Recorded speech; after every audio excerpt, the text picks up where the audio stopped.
نحمده ونصلي على رسوله الكريم أما بعد فأعوذ بالله من الشيطان الرجيم بسم الله الرحمن الرحيم رب اشرح لي صدري ويسر لي أمري واحلل عقدة من لساني يفقهوا قولي رب زدني علما۔ موقع کی مناسبت کے لحاظ سے ربیع الاول کا مہینہ جو ہے وہ آنے والا ہے۔ اس مہینے میں ہمارا کرنے کا کیا کام ہے، اس سلسلے میں بات کروں گی انشاءاللہ۔ اللہ تعالیٰ مجھے حق بولنے کی توفیق دے اور آپ سب کو مجھے ساتھ اس پر عمل کرنے کی بھی توفیق دے۔ سیرت النبی، قرآن مجید کو لانے والے۔ قرآن مجید کیا ہے؟ دنیا میں سب سے زیادہ پڑھی جانے والی کتاب۔ تو اس کے لانے والا ذاتی طور پر کس قسم کی اخلاق کا انسان تھا؟ اس سوال کے جواب میں قرآن مجید نے دوسری رائج الوقت کتابوں کی طرح کوئی اپنی تعریف کا پل نہیں باندھا، نہ آپ کی تعریف کو ایک مستقل موضوع گفتگو بنایا گیا۔ البتہ آمد سخن میں محض اشارت النبی کریم صلی اللہ علیہ وآلہ وسلم کی اخلاقی خصوصیات ظاہر کی ہیں، جن سے اندازہ کیا جا سکتا ہے کہ اس وجود مسعود میں کمال انسانیت کے بہترین خصائص موجود تھے۔ قرآن مجید بتاتا ہے کہ اس کے لانے والا اخلاق کے نہایت بلند مقام پر تھا۔ سورۃ قلم کی آیت ہے وَإِنَّكَ لَعَلَىٰ خُلُقٍ عَظِيمٍ، اور اے محمد یقیناً تم اخلاق کے بڑے درجے پر ہو۔ یہ قرآن بتاتا ہے کہ اس کے لانے والا ایک ایسا راسخ العزم، مستقیم الارادہ اور اللہ تعالیٰ پر ہر حال میں بھروسہ رکھنے والا انسان تھا کہ جس وقت اس کی ساری قوم اس کو مٹا دینے پہ آمادہ ہو گئی تو وہ صرف ایک مددگار کے ساتھ ایک غار میں پناہ لینے پہ مجبور ہوا۔ اس سخت مصیبت کے وقت بھی اس نے ہمت نہ ہاری، اپنے عزم پر قائم رہا۔ سورۃ التوبہ کی آیات آتی ہیں اذ اخرجہ الذین کفروا ثانی اثنین اذ ہما فی الغار اذ یقول لصاحبہ لا تحزن ان اللہ معنا۔ یاد کرو کافروں نے جب نکال دیا تھا، وہ غار میں صرف ایک آدمی کے ساتھ تھا، وہ اپنے ساتھی سے کیا کہہ رہا تھا؟ غم نہ کر، اللہ ہمارے ساتھ ہے۔ قرآن مجید کو لانے والا نہایت فراخ حوصلہ اور فیاض انسان تھا، جس نے اپنے بدترین دشمنوں کے لیے بھی بخشش کی دعا کی، اور آخر اللہ رب العزت نے اپنا یہ قطعی فیصلہ سنا دیا کہ وہ ان لوگوں کو نہیں بخشے گا۔ استغفر لهم او لا تستغفر لهم ان تستغفر لهم 70 مرة فلن يغفر الله لهم۔ چاہے تم ان کے لیے معافی مانگو یا نہ مانگو، اگر تم 70 بار بھی ان کے لیے معافی مانگو گے تب بھی اللہ تعالیٰ ان کو معاف نہیں کرے گا۔ منافقین کی بات ہو رہی ہے، کافرین کی بات ہو رہی ہے۔ یہ قرآن ہی بتاتا ہے کہ اس کے لانے والے کا مزاج نہایت نرم تھا، کبھی کسی کے ساتھ سختی سے پیش نہیں آئے، اسی لیے تو پوری دنیا ان کو پسند کرتی تھی۔ فَبِمَا رَحْمَةٍ مِّنَ اللَّهِ لِنتَ لَهُمْ وَلَوْ كُنتَ فَظًّا غَلِيظَ الْقَلْبِ لَانفَضُّوا مِنْ حَوْلِكَ۔ یہ اللہ کی رحمت ہے کہ تم ان کے ساتھ نرم ہو، ورنہ اگر تم زبان کے تیز اور دل کے سخت ہوتے تو یہ سب تمہارے جان کے پیچھے پڑ کے تم سے الگ ہو جاتے۔ سورۃ آل عمران کی آیت ہے۔ قرآن اور کیا بتاتا ہے کہ اس کے لانے والا اللہ کے بندوں کو راہ راست پر لانے کی سچی طرف دل میں رکھتا ہے۔ ان کی گمراہی پر اصرار کرنے سے اس کی روح کو صدمہ پہنچتا ہے، حتیٰ کہ وہ ان کے غم میں ختم ہوتا جا رہا ہے۔ سورۃ کہف کی آیت ہے فَلَعَلَّكَ بَاخِعٌ نَفْسَكَ عَلَىٰ آثَارِهِمْ إِن لَّمْ يُؤْمِنُوا بِهَٰذَا الْحَدِيثِ أَسَفًا۔ اے محمد، ایسا معلوم ہوتا ہے کہ تم ان کے پیچھے رنج و غم میں اپنی جان کھو دو گے اگر وہ اس بات پر ایمان نہ لائے۔ یہ قرآن ہی بتاتا ہے کہ اس کے لانے والے کو اپنی امت سے بے حد محبت تھی، وہ ان کی بھلائی کا حریص تھا، ان کے نقصان میں پڑنے میں تکلیف میں ہوتا تھا، ان کے حق میں سراپا شفقت تھا، رحمت تھا۔ سورۃ توبہ کی آیت ہے لَقَدْ جَاءَكُمْ رَسُولٌ مِّنْ أَنفُسِكُمْ عَزِيزٌ عَلَيْهِ مَا عَنِتُّمْ حَرِيصٌ عَلَيْكُمْ بِالْمُؤْمِنِينَ رَءُوفٌ رحیم۔ تمہارے پاس خود تم میں سے ایک ایسا رسول آیا ہے جس سے ہر وہ چیز شوق گزرتی ہے جو تمہیں نقصان پہنچانے والی ہو، جو تمہاری فلاح کا حریص ہے اور اہل ایمان کے ساتھ نہایت شفیق و رحیم ہے۔ قرآن یہ بھی بتاتا ہے کہ اس کا لانے والا صرف اپنی قوم کے لیے نہیں آیا تھا بلکہ عالم اسلام کے لیے اللہ کی رحمت بن کے آیا تھا۔ وَمَا أَرْسَلْنَاكَ إِلَّا رَحْمَةً لِلْعَالَمِينَ، اے محمد ہم نے تمہیں عالم کے لیے رحمت بنا کر بھیجا ہے۔ قرآن کو لانے والا تو راتوں کو گھنٹوں اللہ کی عبادت کرتا، خدا کی یاد میں کھڑا رہتا۔ ان ربک یعلم انک تقوم ادنی من ثلثی اللیل ونصفہ وثلثہ، سورۃ مزمل کی آیت ہے اے محمد تمہارا رب جانتا ہے کہ تم رات کو تقریباً 2/3 حصے تک اور کبھی تو نصف رات اور کبھی 1/3 حصے تک نماز میں کھڑے رہتے ہو۔ باقی قرآن کیا بتاتا ہے؟ اس کے لانے والا ایک سچا انسان تھا، نہ کبھی اپنی زندگی میں راہ حق سے بھٹکا، نہ فاسد خیالات سے متاثر ہوا، نہ کبھی اس نے ایک بھی لفظ اپنے خواہش نفس کی پیروی میں کہا اور اپنے خلاف زبان سے نکالا۔ سورۃ نجم کی آیت آتی ہے ما ضل صاحبکم وما غوی وما ینطق عن الہوی، لوگو تمہارا صاحب نہ کبھی سیدھی راہ سے بھٹکا ہے، نہ صحیح خیالات سے بھٹکا ہے، نہ وہ خواہش نفس سے بولتا ہے۔ قرآن بتاتا ہے کہ اس کے لانے والے کی ذات تمام عالم کے لیے ایک قابل تقلید نمونہ تھی اور اس کی پوری زندگی کمال اخلاق کا صحیح معیار تھی۔ لقد كان لكم في رسول الله اسوة حسنہ، سورۃ الاحزاب کی آیت ہے تمہارے لیے تو نبی کریم صلی اللہ علیہ وآلہ وسلم کی ذات میں ایک اچھا نمونہ ہے۔ قرآن مجید کو پڑھنے سے صاحب قرآن کی بعض اور خصوصیات پر بھی روشنی پڑتی ہے، لیکن اس مضمون میں تفصیل کی گنجائش نہیں۔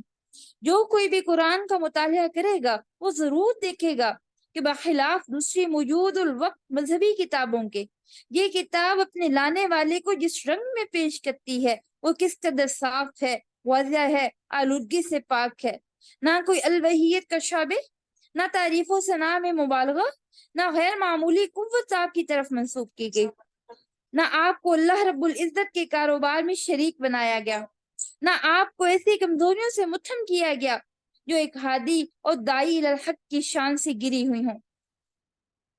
اگر اسلامی دوسری تمام کتابیں دنیا سے ناپید بھی ہو جائیں اور صرف قرآن مجید ہی باقی رہ جائے تب بھی نبی کریم صلی اللہ علیہ وآلہ وسلم کی شخصیت کے متعلق کسی غلط فہمی، کسی شک و شبہ، کسی رزش عقیدت کی گنجائش نہیں نکل سکتی۔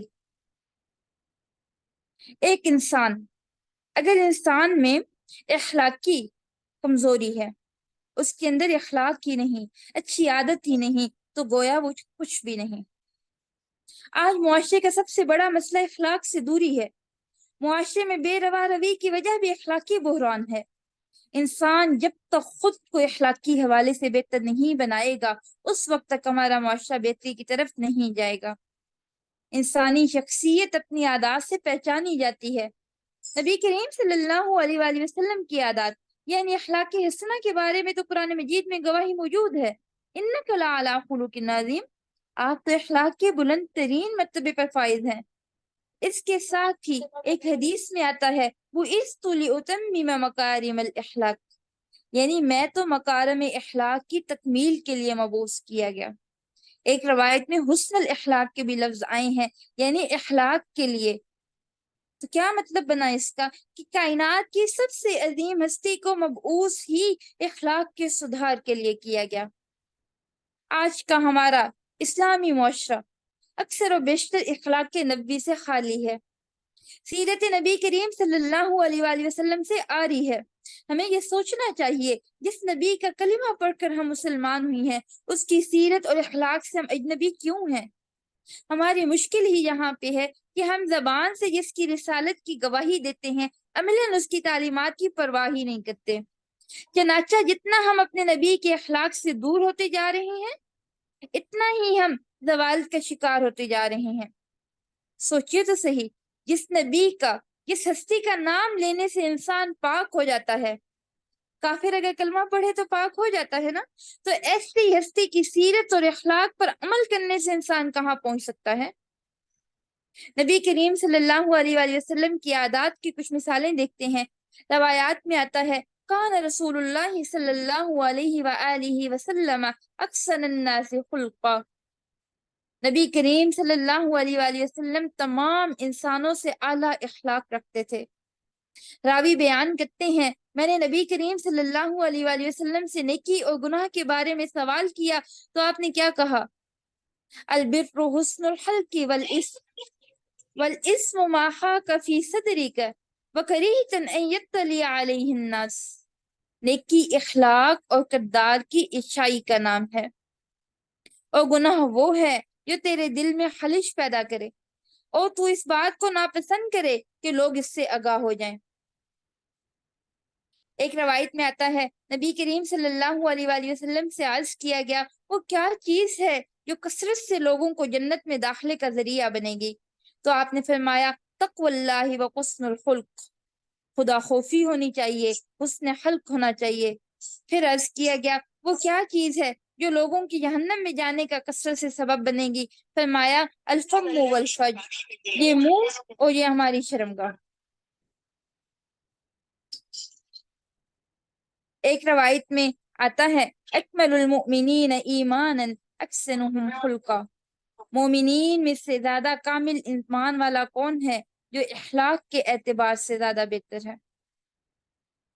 یہ بات واضح ہوتی ہے کہ اخلاق کی پاکیزگی اور کردار کی اچھائی دراصل ایمان کی پختگی اور خدا خوفی کا ثمر ہے، اور دراصل یہ دونوں لازم و ملزوم ہیں۔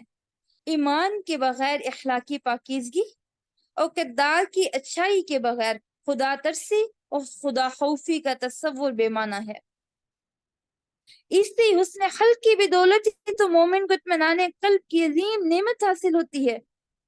اس کا یہی اطمینان اس کی سیرت و کردار کی وہ عظمت عطا کرتا ہے جس کے بعد نفس کی کوئی ترغیب، شیطان کی کوئی تحریک، دنیا کی کوئی تخلیص، اقتدار باطل کی کوئی دھمکی اس کو راہ راست سے ہٹانے میں کامیاب نہیں ہو سکتی۔ ہمارے یہاں ایک بڑی غلط فہمی پائی جاتی ہے، کیا ہے کہ بہت سارے لوگوں نے صرف رحم، تواضع، انکساری کو پیغمبرانہ اخلاق کا مظہر سمجھ لیا، حالانکہ اخلاق یعنی اچھی عادات کا تعلق تو زندگی کے تمام پہلوؤں، تمام گوشوں سے ہے۔ دوست ہو یا دشمن ہو، عزیز ہو یا بیگانہ ہو، چھوٹا ہو یا بڑا ہو، امیر ہو یا غریب ہو، صلح ہو یا جنگ ہو، خلوت ہو یا جلوت ہو، ہر جگہ، ہر کونے تک دار اخلاق کی وسعت ہے۔ اللہ رب العزت کی حرام کردہ چیزوں کو حلال کرنے والوں سے بھی نبی کریم صلی اللہ علیہ وآلہ وسلم کا انتقام لینا احادیث میں موجود ہے کہ نبی کریم صلی اللہ علیہ وآلہ وسلم اگرچہ اپنی ذات کے لیے کسی سے انتقام نہیں لیا، لیکن اگر کسی نے اللہ کی حرام کردہ چیزوں کو حلال کیا، حدود اللہ اور حدود الاسلام سے تجاوز کیا، تو ضرور ان کو ان کے پایا تکمیل تک پہنچایا۔ نبی کریم صلی اللہ علیہ وآلہ وسلم کی حیات مبارکہ سے اوصاف کی بے شمار مثالیں تلاش کرنا کوئی مشکل کام نہیں ہے۔ ہر ایک کے ساتھ معاملات میں تسلسل کے ساتھ سچائی اور دیانتداری کی بدولت کم عمری میں ہی مکہ کے لوگ آپ کو صادق اور امین تسلیم کرنے لگے۔ حجر اسود کے نصب کے تنازع کے موقع پر جب آپ حرم میں تشریف لائے، اس وقت لوگوں نے کہا تھا کہ الامین آ گئے ہیں، یہی ہمارے تنازع کا فیصلہ کریں گے۔ پھر آپ کی حکیمانہ بصیرت صلح حدیبیہ کے موقع پر سامنے آئی، جب آپ نے مشرکین مکہ کے ساتھ ایک ایسے معاہدے پہ دستخط کیے جس پر وقتی طور پر آپ کے پیروکار مایوسی کا شکار ہوئے، لیکن یہی معاہدہ بعد میں فتح مکہ کا ذریعہ بنا۔ آپ کی شجاعت، بہادری، جنگ اور ہر مشکل گھڑی میں سامنے آئی۔ مدنی دور کی بات ہے، ایک دفعہ رات کو صحابہ کرام ایک خوفناک آواز سے جاگ اٹھے۔ لوگ جمع ہو کر اس طرف چل پڑے جس طرف سے آواز آئی تھی۔ راستے میں نبی کریم صلی اللہ علیہ وآلہ وسلم واپس آتے ہوئے ملے، جو آواز کی طرف سب سے پہلے تشریف لے گئے۔ آپ ابو طلحہ کے گھوڑے پہ سوار تھے، ننگی پیٹھ تھا اور تلوار آپ نے زیب تن کی ہوئی تھی۔ ساتھ فرما رہے تھے کہ گھبرانے کی بات نہیں ہے، یہ صحیح مسلم میں روایت ملتی ہے۔ قرآن خصوصیات کے مطابق آپ قوی بھی تھے، امین بھی تھے۔ آپ کی قوت، صلاحیت، شفقت، محبت، بصیرت، رہنمائی، ہر کسی کو اس پہ اعتماد تھا۔ اور ایک غیر معمولی وصف آپ کے صبر کا بھی تھا نا۔ 13 سال تک آپ نے مشرکین مکہ کے مظالم کو برداشت کیا، جس میں آپ کے ساتھیوں کو مار پیر، تشدد، بعض اوقات قتل کا سامنا بھی کرنا پڑا۔ یہاں تک کہ نماز پڑھتے ہوئے آپ پر غلاظت بھری اونٹ کی اوجری بھی پھینک دی گئی۔ طائف کی گلیوں میں آپ کو پتھروں سے مارا گیا، پورا جسم لولوہان ہو گیا، جوتے خون سے تر ہو گئے۔ اس کے باوجود آپ نے صبر کا دامن تھامے رکھا۔ آپ نے صبر و تحمل سے آپ کے ساتھیوں کو بھی طاقت دی، تو اللہ رب العزت نے آسانی فرما دی۔ نبی کریم صلی اللہ علیہ وآلہ وسلم نے بے مقصد انداز میں زندگی گزارنے سے منع فرمایا ہے، اپنے پیروکاروں کو عظمت کی طرف بلایا ہے۔ ایک دفعہ ایک عرب سردار ثمامہ بن اسل گرفتار ہو کر آپ کے سامنے پیش ہوا۔ بے شمار مسلمانوں کے قتل کا جرم تھا۔ آپ نے اس کی بڑی مہمان نوازی کی، اس کے ساتھ نرمی کا سلوک کیا اور اس کو رہا کر دیا۔ لیکن اس وقت تو ثمامہ غلامی اختیار کر چکا تھا، وہیں پہ اپنے ایمان کا اعلان کیا۔ نبی کریم صلی اللہ علیہ وآلہ وسلم دلائل سے نہیں جیتتے تھے دل، وہ